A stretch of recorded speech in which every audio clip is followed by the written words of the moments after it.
আমি এর আগে একটা দুটো ভিডিওতে হিউম্যান স্কিলসের কথা বলেছি।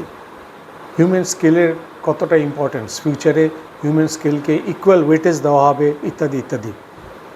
দেখুন, হিউম্যান স্কিলস কিন্তু ভবিষ্যতে ভীষণভাবে কাজে লাগবে। আজকে এমনই একটা ইম্পর্টেন্স স্কিলের কথা ডিসকাস করব।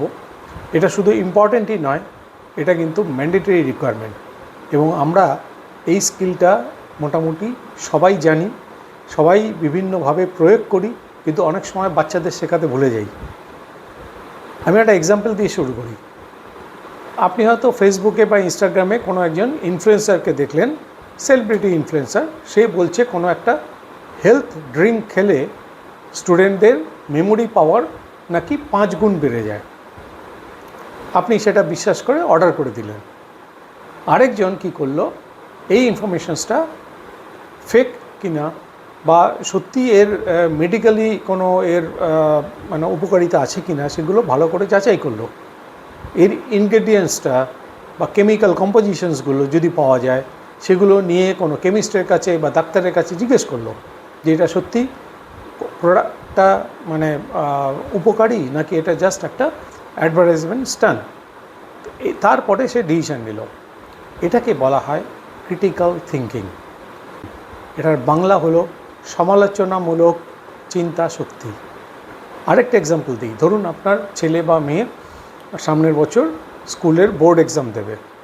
এবার সে যেখানে পড়ে কোনো টিচারের কাছে বা কোনো কোচিংয়ে, সেখানে নিজেরা ডিসকাস করলো বা টিচারও হয়তো বললো যে এই দুটো চ্যাপ্টার পড়ার দরকার নেই, ওখান থেকে খুব একটা ইম্পর্ট্যান্ট প্রশ্ন আসে না। অনেকে বিশ্বাস করলো।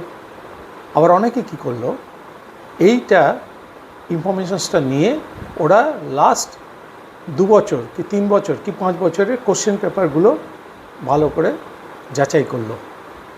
এবং শুধু তাই নয়, এর পার্টিকুলার এই দুটো চ্যাপ্টারের ইম্পর্টেন্সটা কী, ভবিষ্যতে তারা যেটা নিয়ে পড়াশুনো করবে বা যেই নিয়ে কেরিয়ার বিল্ড করবে, সেখানে এই দুটো চ্যাপ্টারের ইম্পর্টেন্স আছে কি না, এগুলো ভালো করে বুঝে জেনে তারপর তারা ডিসিশন নিল। এটাই হলো ক্রিটিক্যাল থিঙ্কিং। দেখুন, আজকের দিনে আর্টিফিশিয়াল ইন্টেলিজেন্সের যুগে ছাত্রছাত্রীদের সবচেয়ে বড় সমস্যাটা কি জানেন? Too much of information. তারা না চাইতেই যে কোনো ব্যাপারে এত বেশি ইনফরমেশনস পেয়ে থাকে, ওকে, হয়তো তার মধ্যে 50% ফেক ইনফরমেশন, সেগুলো ঠিক নয়। ইনস্টাগ্রামে, ফেসবুকে কিংবা রিল দেখছে, ওকে, সবসময় তারা মোবাইল নিয়ে আছে। সো ডিজিটালি তারা অনেক বেশি ইনফরমেশনস পায়। সবগুলো খারাপ তা নয়, কিন্তু এগুলোকে বুঝতে হবে যে কোনটা ঠিক কোনটা ঠিক নয়। ঠিক আছে? যে কোনো এই ক্রিটিক্যাল থিঙ্কিংয়ের যে কথাটা বলছি, সেটা মানে হলো যে কোনো ইনফরমেশনসকে ভালো করে যাচাই করা, তার বায়াসনেস বোঝা, মানে ইনফরমেশনের সোর্সটা কোথা থেকে এসছে, কীভাবে এসছে, এইগুলোকে যাচাই করা, তারপর ডিসিশন নেওয়া। এই যে এতগুলো স্টেপ সে চেক করলো, এতে কী হলো, বাচ্চার ইনকুইজিটিভনেস এবং হান্টিং পাওয়ারটা বাড়লো। সে বুঝতে শিখলো যে না, আমি চট করে কোনো জিনিস শুধু শুনে বা দেখে বিশ্বাস করব না, আমাকে যাচাই করে দেখতে হবে, তাই না? স্বামী বিবেকানন্দ বলেছিলেন, পরখ না করে আমি কোনো কিছু বিশ্বাস করি না, তাই তো? অনেক গল্প আছে এই নিয়ে।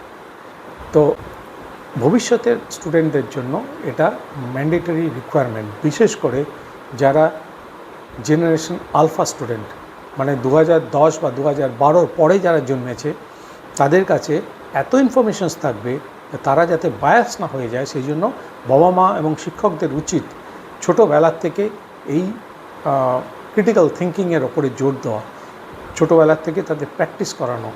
ঠিক আছে? এই ক্রিটিক্যাল থিঙ্কিংয়ে যদি সে ভালো হয়, তাহলে দেখবেন ভবিষ্যতে সে ভালো ডিসিশন মেকার হবে।